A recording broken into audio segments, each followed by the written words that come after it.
il y a un policier qui vient nous voir, et là, il nous annonce le décès.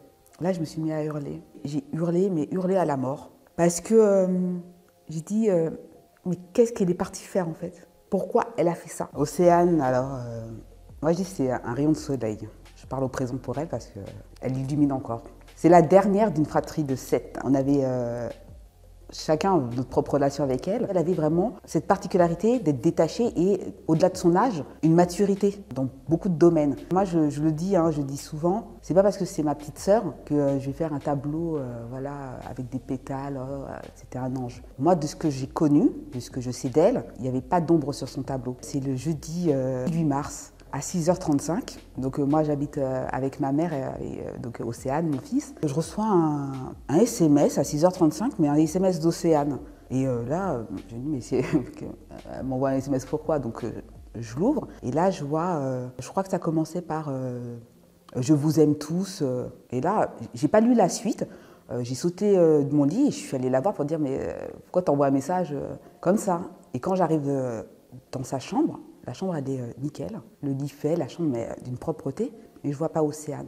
Je me dis, mais c'est quoi ce bordel? Je reprends le SMS, et donc je lis rapidement, et à la fin, il y a marqué une lettre se trouve dans mon tiroir. J'ouvre le tiroir, et effectivement, je trouve une lettre. Une lettre, c'est 2 pages recto verso. Et la lettre, elle commence par si vous lisez cette lettre, c'est que je suis déjà partie. Et là, je fais waouh. Je fais bon, pas de panique parce que mon fils est là. On ne va pas s'affoler. Je l'appelle, je tombe sur répondeur. Je lui dis, Océane, écoute, décroche, je viens te chercher. T'inquiète pas, ça va aller. Décroche ton téléphone. J'appelle, je vois qu'il n'y a pas de réponse. Et là, je lis voilà, rapidement la lettre. Je vois, ça parle d'escroquerie, etc. J'appelle les gendarmes et là, je leur dis, écoutez, ma soeur vient de m'envoyer un SMS. Elle m'a dit de me diriger dans sa chambre. Il y a une lettre. J'ai la lettre dans les mains. Ma soeur, elle est partie se suicider. En fait, quand la première lettre de la première phrase de sa lettre, qui dit « si vous lisez cette lettre, c'est que je ne suis plus là », pour moi, ça fait aucun doute. C'est que là, elle est partie faire quelque chose d'irréparable. Donc là, c'est en fait, quand réfléchir, mais très rapidement, en me disant « bon, ok, elle vient de m'envoyer le SMS, ça se trouve, j'ai un peu de temps, donc j'appelle la gendarmerie, et ils me disent qu'est-ce qui se passe. Je fais « bon, voilà, j'ai la lettre, c'est une lettre de suicide de ma petite sœur, je sais pas, pour moi, j'étais dans un film, avec son téléphone, vous ne pouvez pas la localiser pour voir où elle est, etc. » Et là, ils me disent « bon, écoutez, on arrive. » Je leur montre la lettre en leur disant « ben voilà, elle m'a apporté ça. » Mais leur attitude, elle était, ils n'étaient pas dans « ok, on va voir ce qu'on fait, voilà, on va essayer de voir dans les alentours, etc. » C'était vraiment « ok, montrez-nous la lettre. » Ils m'ont redonné la lettre. Le gendarme m'a donné sa carte en me disant « n'hésitez pas à m'appeler. » Et entre-temps, je reçois un appel de ma sœur Vanessa qui me dit « écoute Laurence, il y a une dame qui vient de m'appeler avec le téléphone d'Océane et qui me dit de venir à la gare d'Évry-Courcouronnes. » Tout d'un coup, je regarde les gendarmes, je dis « bon, bah écoutez, il y a une dame qui vient d'appeler, il faut qu'on aille à la gare. » Et là, ils me disent « allez-y, prudence sur la route. » Franchement, je me dis il y a un truc qui se passe et on ne veut pas me le dire. De là, je me rends à la gare et j'ai cette image, je prends les transports, donc j'ai déjà eu voilà, cette image de grille baissée, un amas de personnes. Et là, je me dirige directement vers un agent de la SNCF. Je lui dis, mais écoutez, je suis la sœur d'Océane, elle est où ma sœur? Et là, il me dit, il y a les secours. J'ai fait, elle est comment ma sœur? Il me dit, écoutez, les secours sont là, on va venir vous voir, allez rejoindre votre sœur, elle est là. Je fais, ok. Entre-temps, mon père arrive. Alors mon père, il m'impressionne parce qu'il est arrivé droit, pas affolé, et on a attendu. J'ai mes autres frères et sœurs qui sont arrivés. On a eu notre mère au téléphone. Entre-temps, il y a un policier qui vient nous voir. Et là, il nous annonce le décès. Et là, on se dit, non, non. Moi, je peux pas être partie me coucher. Ma sœur n'est pas venue me dire bonne nuit. Et que là, elle n'est pas là, en fait. C'est pas possible. Et mon père, il est droit. Voilà, on dirait que... et je pense que c'est tous les parents qui se disent ça. Non, on ne vient pas de m'annoncer que mon enfant est décédé. C'est pas la suite logique, en fait. En tant que parent, mais moi, je suis maman. On ne se dit pas, mon enfant part avant moi, surtout dans des conditions comme ça. Et je pense que l'image, au-delà de mon père, qui m'a achevé ce jour-là, c'est de voir ma mère arriver. On n'a même pas eu besoin de lui dire. Elle s'est assise par terre. Elle a dit non, c'est pas possible, non. Et là, je me dis, on est dans un mauvais film. Mais vraiment, je me suis dit, c'est pas possible, on est dans quoi? C'est pas possible. Je peux pas, aujourd'hui, me dire qu'en l'espace de 10 minutes, ma sœur n'est plus là. Et entre-temps, voilà, on est retourné à la maison. on a quand même lu la lettre hein, pour vraiment savoir ce qui s'est passé, pourquoi, qu'est-ce qui a fait qu'elle prenne cette décision, mais cette décision radicale. Ce suicide par le train, c'est violent.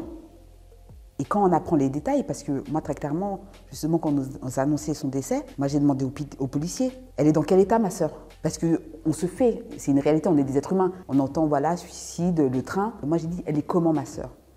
Et là, il me dit, mais écoutez, son visage est intact. J'ai eu cette vision de, ça se trouve je pourrais voir ma sœur. Et je ne pourrais pas justement avoir cette image, mais cette image qui m'aurait hantée jusqu'à la fin de mes jours, quoi. On rentre, il manque quelqu'un, déjà. Mais nous, derrière, il faut qu'on rebondisse quand même, parce qu'on a la lettre. Là, on la lit. Du moins, moi, je la lis, de son premier mot jusqu'au dernier. Je prends cette décision. En gros, respectez-la, même si ce n'est pas la bonne. Et là, on tombe en fait compte sur, on a chacun une phrase qui nous est destinée. Il y a vraiment un point bien distinct pour chacun d'entre nous. Et quand je lis le mien, là, je me dis, waouh, elle me donne un travail, là.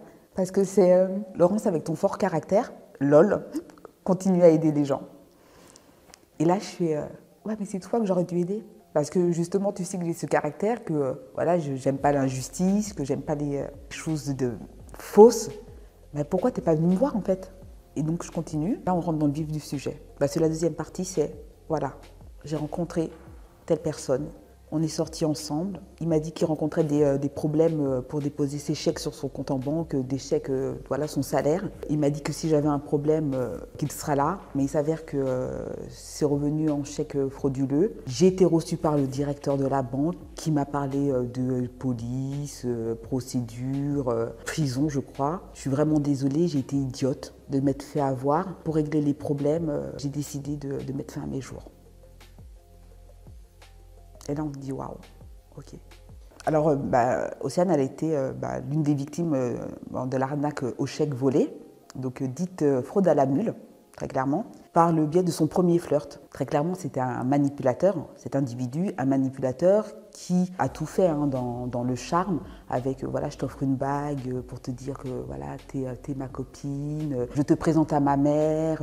Vraiment, voilà, on essaye vraiment de faire quelque chose de sécurisé pour quelqu'un qui n'y connaît rien aux sentiments affectifs, amoureux du moins. Donc on met tout en avant. Et ce garçon-là, donc, qui est âgé, je crois, qui était âgé de 4 ans de plus qu'Océane, donc un adulte, donc lui avait dit qu'il était chauffeur VTC. Et qu'il avait des salaires par chèque, mais qu'il rencontrait des difficultés à déposer ces chèques-là en banque. Donc il lui a dit, Océane, tu pourrais me rendre service à déposer ces chèques, etc. Surtout, t'inquiète pas, il n'y aura pas de souci, mais s'il y a un souci, tu me le dis. Donc ok, Océane, confiante à ce moment-là, donc accepte de prendre les chèques et de les déposer. Le détail de tout ce qui s'est fait, c'est vraiment, c'est vraiment détaillé dans sa lettre, avec la chronologie qui est faite dedans, puisqu'elle nous parle donc de cette arnaque, donc de cette fraude de chèques, mais elle nous parle aussi de la suite, qu'elle a envoyé, parce que ça aussi c'est très important, qu'elle avait quand même envoyé des mails à sa conseillère quand elle a déposé le chèque, en l'interrogeant, en lui disant, écoutez, je viens de déposer un chèque de tel montant, c'est un gros montant, est-ce que vous pouvez me dire si c'est bon ou pas, et surtout, si pour vous il y a un problème, vous l'encaissez pas. Donc là, déjà, quand moi je lis cette lettre, je me dis, mais elle a alerté la banque, qu'est-ce qui s'est passé? Pourquoi nous, on n'a aucune connaissance de cette problématique-là? On se dit, elle a 17 ans, là on voit qu'elle a été reçue par quelqu'un à la banque. Et bien à quel moment donné, on est contacté en fait? L'agence bancaire, elle se trouve sur le parvis où se trouve la gare. Donc je m'y rends avec ma meilleure amie. Quelqu'un se trouve donc à l'accueil. Elle me dit oui, c'est pourquoi. J'ai fait écoutez, moi je suis la sœur d'Océane Alger. Quelqu'un l'a reçue hier pour lui parler d'arnaque, de fraude. Je veux savoir qui l'a reçue. Donc la personne, voilà, elle maintient, mais voilà, elle veut plus d'informations. Et là, j'ai été cash. J'ai fait écoutez, à 6h45 du matin, ma sœur, elle s'est suicidée là, à la gare, juste à côté. Donc est-ce que je peux voir la personne qui l'a reçue? Je découvre que la personne qui l'a reçue, c'est le directeur de l'agence. Là, par contre, ouais, ça me met un peu la rage. Ça me met un peu la rage parce que je me dis, c'est un directeur. Normalement, il connaît la responsabilité de ne pas recevoir un mineur. Pour moi, ça me dit, du fait de son grade au niveau de l'agence, il y a une problématique là. Donc il me reçoit dans son bureau. J'ai été très calme, mais je lui ai demandé qu'est-ce qu'il a dit à Océane. Et là, il me dit oui, effectivement, donc j'ai reçu Océane. Je lui ai dit qu'effectivement, il y avait eu des mouvements frauduleux sur son compte, d'en parler à vos parents. Et là, Je me suis dit, mais j'ai quoi en face de moi en fait? C'est pas un professionnel. Et là, j'ai repris ces mots. Je lui ai dit, donc vous êtes en train de me dire que vous avez reçu une mineure de 17 ans pour lui parler de mouvements frauduleux sur son compte, qu'elle vous a expliqué visiblement d'où venaient ces chèques-là.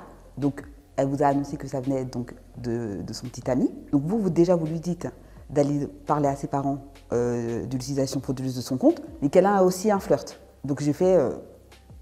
c'est bien ça. Il m'a dit oui, mais je lui ai dit d'en parler à vos parents. Je fais d'accord, donc je reprends. Et je crois que j'ai dû lui dire 2 fois la même chose pour vraiment être sûre que c'était bien ce qu'il me disait. Et après, je me suis levée, je suis partie. Parce que là par contre, ouais, la colère, la haine, je la sentais venir. Il était hors de question que je laisse justement ces émotions qui ne nous auraient pas permis d'avancer par la suite. Même pas 1 heure après qu'on soit rentré, il y a une des copines d'Océane qui se met à pousser un cri. Et là, mon père, il nous regarde et il fait, bah voilà. Il me fait, il y a une photo qui circule. C'est son corps... sectionné sous la voie ferrée. Avec, voilà, on voit très bien, on identifie très clairement Océane, puisqu'on voit son visage. Et la personne qui a pris la photo, puisqu'on est dans le sensationnel, c'était, je mets un émoticône avec le petit personnage, je crois que c'était dans mes souvenirs une petite fille qui tient sa tête, et le commentaire, Miskine, elle s'est suicidée. Là, on a dit, mais c'est quoi ça en fait? Un soir, je rentrais du travail, je suis rentrée dans ma voiture, et avant de prendre la route, j'ai dit, bon ben, je vais regarder. Là, je me suis mis à hurler.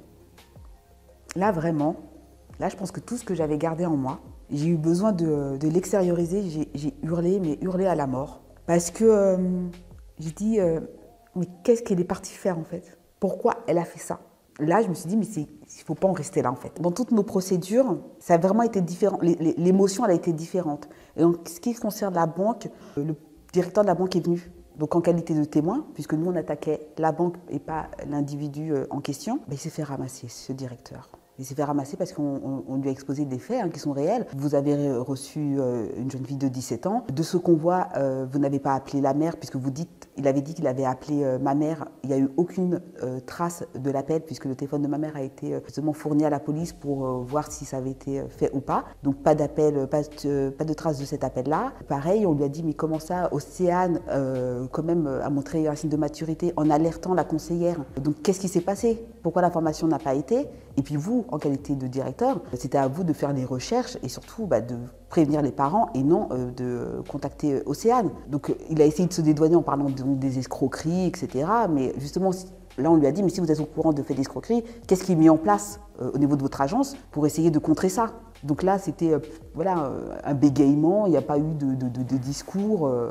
Donc ça, c'était la première fois qu'on l'a rencontré. Et pour la banque, le jour de l'audience, il n'y avait que l'avocate de la banque qui était là. Moi, j'ai trouvé ça très dur et très violent et un peu méprisant parce que on parle quand même d'une personne.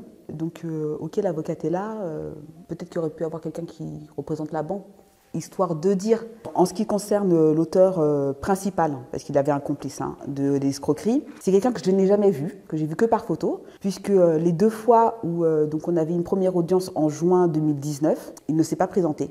Il a dit qu'il n'était pas bien, il a dû passer aux urgences parce que je crois qu'il faisait une crise d'angoisse. Donc quand on entend ça, quand on entend que c'est ça comme motif, sa mère est très présente, quand on voit que tous les amis d'Océane étaient venus, ils sont venus avec le respect, avec une présence, ils étaient silencieux, mais ils étaient présents, et que lui, il n'a pas pris ses responsabilités. C'était très contrariant, parce que je me suis dit, tu sais manipuler, tu sais charmer, tu sais piéger, mais de répondre devant tes actes, t'es un homme, toi. Donc sa mère, elle est venue, elle a demandé à parler à un membre de la famille. Donc je suis allée la voir, et elle m'a dit qu'elle était désolée. Elle a eu des mots, des mots de condoléances. Elle a pleuré, il me semble. Je crois qu'elle avait des larmes. Moi, à ce moment-là, j'avais aucune larme. Je l'ai regardée et je lui ai tout simplement demandé où est son fils. Parce que si on est là aujourd'hui, je lui ai dit, c'est à cause de votre fils. Donc, il est où? Du fait de son absence de la première audience, ça a été reporté donc, au mois d'octobre 2019. Et là, pareil, il a obligation de se présenter. Là, je vois qu'il ne vient pas. Non, en fait, c'est quoi? Du fait qu'il ne se soit pas présenté une 2e fois, il a pu être jugé sans être présent. Donc là, il a eu 1 an de prison avec sursis et des dommages et intérêts à payer. Sachant que quand même, il était déjà connu pour des faits similaires, puisque je crois que la première personne qu'il a escroqué est son père, ou quelqu'un de sa famille.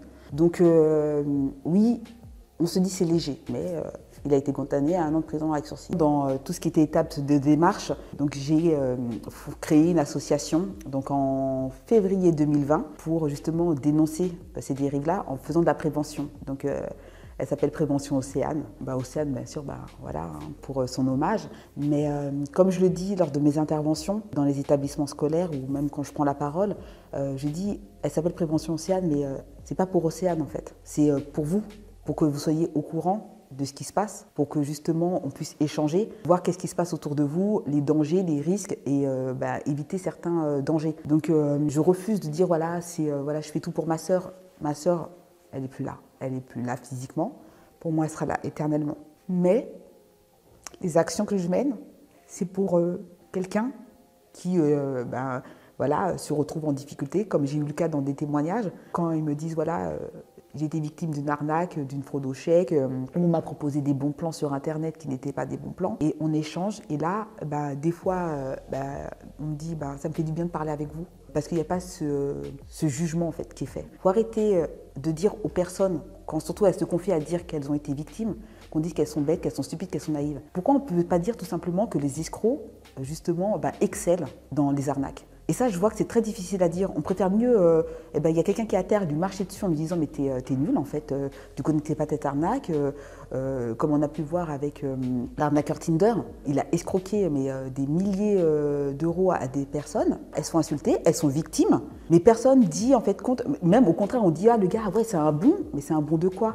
Arrêtez justement de valoriser ce qui est mauvais. Il faut essayer de changer cette donne-là. Je l'ai extériorisé justement avec l'association, justement en suivant les directives d'Océane, qui m'a dit aide les gens. Donc des fois c'est dur. Des fois je prends des transports et je me mets à pleurer. Je me mets à pleurer parce que je me dis mais je suis dans un mauvais film. J'arrive encore à ce moment-là où je me dis non, je vais me coucher demain.